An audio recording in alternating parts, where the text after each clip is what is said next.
Not content with adding a small feature like, well, an entire ontogeny system for every single animal in the game, the Prehistoric Kingdom dev team are upping their game even further. This is Dev Diary June 2025 and it's got a lot of big surprises. Let's take a look. Because yes, in a surprise twist, a feature that was meant to land at the end of early access is now coming in the very next update, Update 15. Breeding is coming to Prehistoric Kingdom. Your animals will be able to search for a mate, court each other, find a nesting area, build a nest, and pop out some eggs or teeny tiny mammals. This update is currently planned to land in late August, but until then we can get into a lot of details on this very impressive new system. Trust me, it's looking incredible. But where do we start? Well, to unlock breeding, you'll need to research male dinosaurs, and then there's a few factors you'll have to consider. Fertility is a new stat that determines the maximum egg clutch of an animal. If an animal is raised slower using the lower growth speed options, and if it begins as a baby in your park, then it'll have a higher potential fertility. What this means is that by tending to your animals over a long period of time and, raising them right, teaching them right from wrong, don't go beat up Billy down the road, they'll have a higher chance of breeding and propagating their line further. You're basically incentivized to be a good parent, so you get loads of grandkids to spoil. Mum, leave me alone. Animals now also have a breeding season, don't we all? For example, for Gary the Rex, this is from July to September, and you'll get this rotating dial that shows where you currently are in the process and how long there is left. This should make it a little bit easier to manage with a full park of animals that want to breed.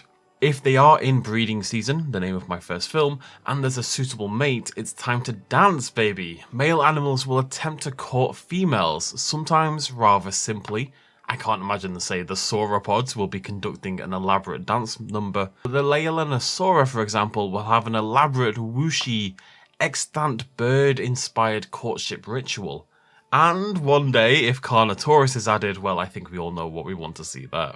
If successful, the female will be able to pop out babies, if you've got a nest for your dinosaurs or a birthing bed for your mammals. If you want to disable breeding capabilities, you simply don't add these to your exhibits and breeding will never happen. There's also different nest sizes for different creatures as well. And this actually might be my favourite bit of the entire system. If there's a suitable nesting site, the female animal will physically go and actually turn it into a nest. It's just a site at the moment. It's got raw materials.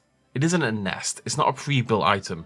Your animal will go and make the spot perfect for her, and you'll see it grow and develop over time as she works on it. We can see here this T-Rex building up its nest site, one that's going to be slightly different in the final design, it's worth noting. You can also choose which species can use a nest site in the first place, just in case you want to have separate nesting areas or you want to really annoy a specific animal. Finally, when all is good in the world, your female dinosaurs will lay eggs. These eggs have individual health bars that are sustained by care from the parents, and vets down the line when they're added will also be able to help with this job as well. If your parental dinosaurs then are off finding water or finding food or buying a pack of cigarettes for too long, then the nest is going to suffer and eventually the eggs will die off one by one. This means good enclosure design with food and water sources nearby is going to be vital to keeping an egg clutch alive. Mammals of course have it a little bit easier, popping out the babies at the end of a gestation period. And as a bonus for your care and attention, babies born this way will have more animal points than otherwise acquired animals. So having a natural breeding program will make your park better for very little monetary outlay. Not to mention death from old age is coming in the update after this one, not emotionally ready for that at all, but a good breeding program then will let us have a self-sustaining population without having to constantly resupply with paid for creatures. Cool bonus info! Each baby will be assigned a random skin from their mother or father. Which will you get? Who knows? Mystery. Ooh. Fighting isn't in the game yet, but when it is, females of particular species will dispute who gets the nesting sites if there aren't enough of them for everybody. There might be pregnancy complications and such down the line in Update 16, but even in Update 15, your pregnant animals will consume more food and water. They're eating and drinking for two after all, or like 10, I guess. There won't be wholly realistic offspring amounts because from a gameplay perspective, popping out 50 sauropods at once would probably trivialize a lot of game mechanics. Animals won't breed if it will lead to excessive overcrowding. they're quite big brain. We humans are not. Cool bonus info over. Now we've got some looks at the nests themselves in detail. And they're all specific to certain animals. So some will make sort of mound shapes, some will be more crater shapes, some will be somewhat halfway between the two. They'll be made from different materials and different substrates, and as said, these will be built over time. There's even 4 different egg types. We've got ovoids, round, soft and long. And these eggs can come in a myriad of different colours depending on the species as well, pulling from, I'm assuming, real-world data wherever possible. For example, we have evidence that Deinonychus laid these blue to green coloured eggs, so it stands to reason that other similar dromaeosaurids might well have done as well. Somehow there's still loads to talk about. That's enough of the breeding system for now, but it's safe to say Prehistoric Kingdom devs have done what they basically always do. Develop a system with far more depth than most of us ever expected. The level of detail in including things like the different nest and egg types makes me really excited for the variety and realism it's going to add to the game, and it really does make those Site B style parks totally viable. And remember, this is just next month when this all comes out. But as I say, more to say. First of all, it was shared on their socials this past week, but we've got our first look at the baby Gallimimus and I kind of just slapped my keyboard for the script there. These teeny, scrunkly, feathered little lads and lasses will chirp and bound around happily, and we can see them grow up here using the ontogeny system as well. But do keep in mind, as always, it's a little bit smoother in-game when we're not in warp speed. Either way, it's another very, very cute new baby dinosaur addition to the parks.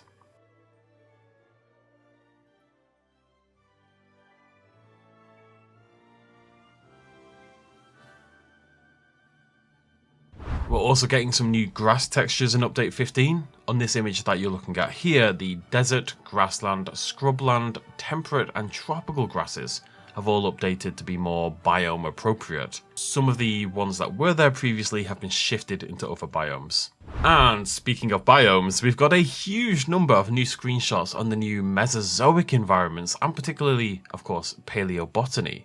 There are 32 new species of paleoplant coming to the game, with over 200 variants among them, and you'll have to dig these fossilized specimens up the same way you would an extinct dinosaur or Cenozoic mammal. The plants have their very own botany-specific dig sites now, so you'll need to make an active choice in making your exhibits paleo-friendly.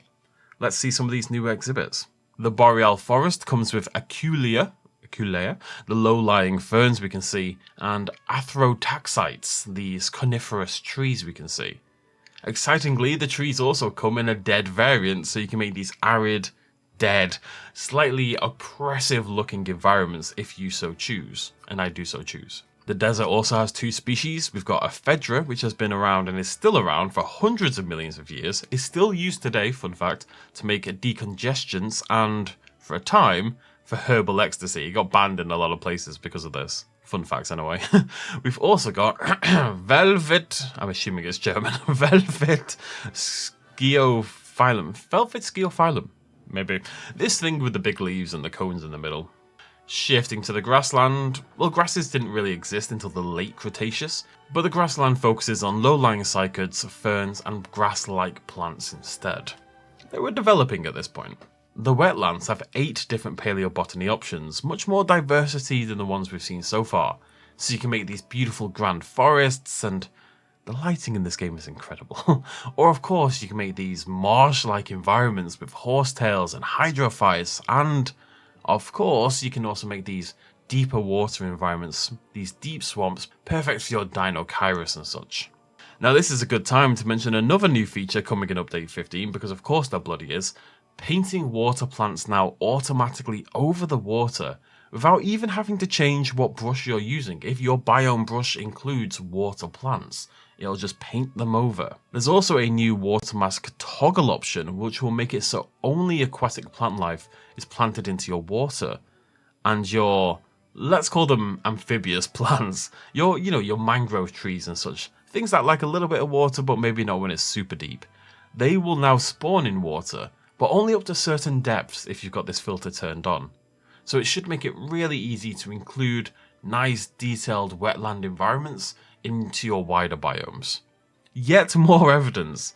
of the insane care and detail the PK team keep putting into every single aspect of this game. Oh yeah, one more thing, a new dinosaur. Oviraptor is coming to the game as well, perfect for, of course, this egg-focused update. Now, of course, Oviraptor isn't the egg thief we thought it. Well, everyone always says it wasn't the egg thief. I suspect Oviraptor probably laid an egg or two, you know? But it does get a worse rap than deserves because of that initially misunderstood fossil. I digress. Oviraptor is coming back and looking beautiful. The male in particular, sorry lass, with that more prominent, vibrant blue head crest, but overall the design here is really nice. I'm looking forward to seeing this in 3D, hopefully in that next devlog for August. Forgot the name of the months there. With all that, I think we're finally done. Definitely one of the more info-heavy, new screenshots, just very cool new information across the board for this Prehistoric Kingdom devlog. Breeding and Oviraptors are both unexpected additions, not to mention everything else already coming in Update 15. Prehistoric Kingdom and the whole team behind it really continue to outdo themselves with these incredible updates. And we may be celebrating all that in another way on the channel very soon. Watch this space, that's all I'm saying. Working on something. Thank you very much for joining me. Go check out Prehistoric Kingdom on Steam right now. It is on sale right now during the Steam Summer Sale for, I believe, 30% off. So a good time to pick it up right before this very exciting new update. Let me know what you think down below in the comment section. Thanks for joining me. Cheers much as always. Bye-bye.